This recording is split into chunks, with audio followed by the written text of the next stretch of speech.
work on tactics on how we have to play. We have to watch the videos, look at our strong areas and their weaknesses, and we translate that on how we have to play against them. We have to make sure we're playing at home. We must win at home. Whatever it takes for us to win at home, that's what we do. I want you guys to be with us, like you guys have always been with the under 20s and under 23s. I need your support. We don't want to see anything negative. We spoke to some of these players, the likes of Mikel, Moses, and Nacho. They're all ready to play. They said, Coach, we're coming to play for you, which is a good thing. So we have to go out there with a positive mind to make sure, Nigerians are going to be happy on that day. I'm going to give 120% of my time and everything that I have for those two games to make sure we win the game coming up on the 25th in Kaduna. Having said that, we have our program here. What I was kind of worried about was the players going to play for their clubs. If we decide to start the league now, you won't have any players because they're playing Wednesdays and Saturdays. So we're trying to see with the federation. I spoke with Shaba Modi here too about how we can be able to solve that problem.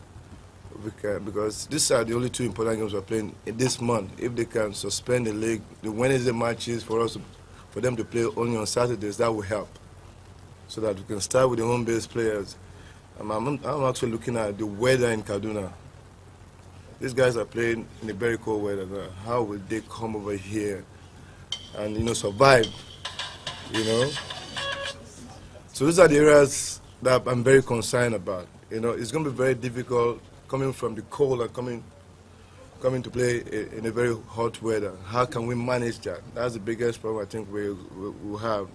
So we have, I think, 22 home-based players and 20 foreign-based players. We want to see as much as possible. If the home-based players, starting with some of our under 23 players, to be a part of this team. Not because they are under 23 players, are they good enough to be a part of this team? We're not going to be biased. We have to do the right thing and pick the right players, kind of combine with the ones that are coming from Europe to find a formidable team that can play against the Egyptians. So I think we're coming on Sunday to start on Monday. I don't know how many players we'll have on that day, but we'll try and see how many of them will come. Then we'll leave here to Kaduna, I think on the 21st of this month, right? 21st we go to Kaduna and try to play on that pitch to see how well, they'll get used to it. I know it's going to be very difficult, but that's where we're going to play, and we'll just have to try as much as possible to make sure they are comfortable playing on that field on that day.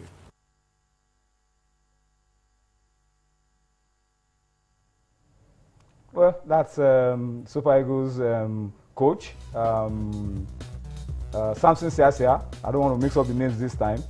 Talking about preparations for the games in March on the 25th in Kaduna against Egypt.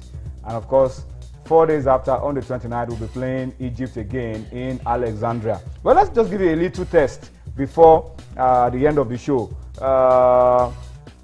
You saw Siasia's cap. You saw his face cap, and on the face cap is this scriptural verse, 2 Corinthians 12, verse 9.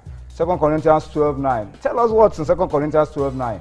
I think that's the message that Siasia is passing across to Nigerians who are watching, that you guys go read 2 Corinthians 12, 9, and then you get back to me. So that's it, 2 Corinthians 12, 9, on the face cap of Coach Samson Siasia. Go and check it out and tell us what exactly is in that verse of the Holy Bible. We will try and talk about it before the end of the show. But Tolu Olorunmoteni has joined me on Sports Tonight. Tolu, how much of your Bible do you know? What's 2 Corinthians 12, 9? Okay, keep it. Keep it. You wanted to test no, me. I would have. If you pass the test, then the teaser won't be needed. But on a more serious note, let's talk about what Siasia has done. We talked about this yesterday, but the good news is that everybody talked about almost everybody talked about Leon Balogun as someone that was missing from the list yesterday. Yeah. But Leon is in now. That looked like a nasty oversight to me. You know, it was unexpected. You would have expected a coach who was coming in at that point to pick the best legs. I mean, there were rumors he was thinking of getting the legs of Vicente Nyama and Emmanuel Emenike back into the team. Yeah. So if you are thinking that far, why would you forget that we have a right back who has been consistent? Or a centre back who usually plays right back here, who has been consistent. And to add that his team defeated Bayern Munich at Allianz Arena on Wednesday, a day before you release the list. So what happened all of a sudden that you forgot to include him in the list? That was the question. It's good to say that he has corrected that as quickly as possible. I mean, we need all our quality players available for this crucial encounter, knowing fully well that we do not have a lot of time for the players and the new coach to gel. You know, so we need to get the best of players and hope that when they spend some time together, they can get the required results from that encounter. So having Leon Balogun back into the team is just good enough. It looks like a certainty to start. And remember the game he played against Chad and Kaduna last June? Looked like he was our standout player on that particular occasion. We are going back to Kaduna to play against Egypt. He's used to that top already. Let's see what can do. Maybe he can help us shut out whatever attack or whatever threat the Egyptians may pose from any position that he's playing in. We can be so sure that he's going to counter all of that. It looks like someone who's consistent every time he wears a white green of Nigeria, and we can only look forward and hope for that kind of performance again. All right, that's it. We wish the team the best of luck. We'll still talk about the Eagles, but let me just spend some time to read a few of the comments that we have on Twitter. At DKuti82 says the TSA is affecting preparations of Nigerian teams to the Olympics. We have to walk around. People keep giving this excuse of a TSA, no TSA, and all of that, but we have to walk around it and ensure that we are adequately prepared for the Olympics. Nnamdi at Don_Rebel5 is talking about Austin, and he says it's a wonderful team we have on Channels TV, on Channel Sports. We thank you for the commendation. We'll keep doing our best, and he says he wishes us more grace. Akim Olowo Gaba, I hope I didn't kill this name, at Olowo Gaba _Akim says Indians are more technical, they are better exposed, and they know when to strike the opponents. And he says it's as simple as that. Emmanuel Otolani at Emmanuel Otolani is telling us exactly what's in 2 Corinthians 12 verse 9. We'll talk about it later on. We'll talk about it later on. Tolu, surprise name on the list, Fernando Adi. That's a surprise name on the list. Our guys caught up with him. He's happy that he's been called up. Remember a few weeks ago, he was on Channels television, one of our shows. And I think that was the first time he was really getting on TV in Nigeria. And he spoke about how happy he is getting this call up to represent Nigeria in a crucial game of this nature. So we'll sit back, listen to Fernando Adi, and then we'll be back with more on Sports Tonight. For me, as a player, I just want to contribute to the team, try to help the team to win, and I think that's just the most fun thing. I'm pretty excited to be involved in the national team.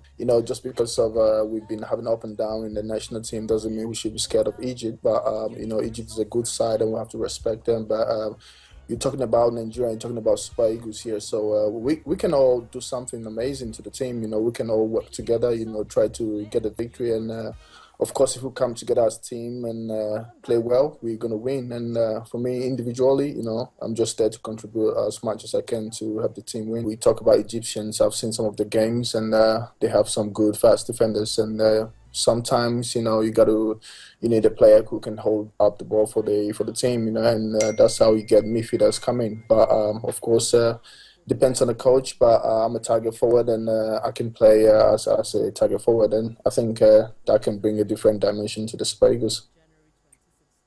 I haven't lost some confidence from the area of the players. The phobia is in them that it's not too quite a long time. They played their first game and lost. The anxiety, we don't want to lose, and all the rest of things is there. The good thing is that what really gave us some kind of motivating factor was that away draw. Brought out some confidence in them again. Yeah, it was a loss of concentration, and we know what to do. We try as much as possible to talk to them. That's not going to be a difficult one. But for a team of this caliber, it's too cheap a goal to be considered. More importantly, at that point in time, God forbid, if we were just one goal up. So you see, there are things, players who still get them to know all these things. The rules, the laws of the game must be interpreted. This I have done to them. We brought in a referee to interpret, to make them know everything. You see, the referee didn't say, after my whistle. You understand? You must guide against it. And it was a very dangerous area. You see, but all the same, I just pray and hope we would have learned one or two things from it. Actually, our game plan, we wanted to, ensure that we contain our opponents and see if we can get a goal through breakthrough first half. And unfortunately, we considered early goals, which almost nearly destabilized us. But we held on to the end of the first half. Second half, we actually tried to see if we could level up. Not until the second goal came, which was that actually demoralized the team very well, because that goal was uncalled for. The goalkeeper has held the ball, and the referee allowed the player to kick almost 3 times before, from the goalkeeper's hand. So I never expected the referee to allow that. But, he allowed it. And that was the second goal, which almost dimmed our hope. I just thank God that we were able to reduce the tally and then, ending it 2-1. It was actually a game that we had planned to win, or at least to leave here with a point. Unfortunately, we couldn't. It's part of the game. I think I commend my opponents' efforts. They tried to pick the 3 points at stake. We never believed we were going to lose the game, but it turned out the other way around. We give them kudos, and I think we'll go back and then, work on our mistakes and our lapses, ensure that we improve as a team and begin to get points away from home.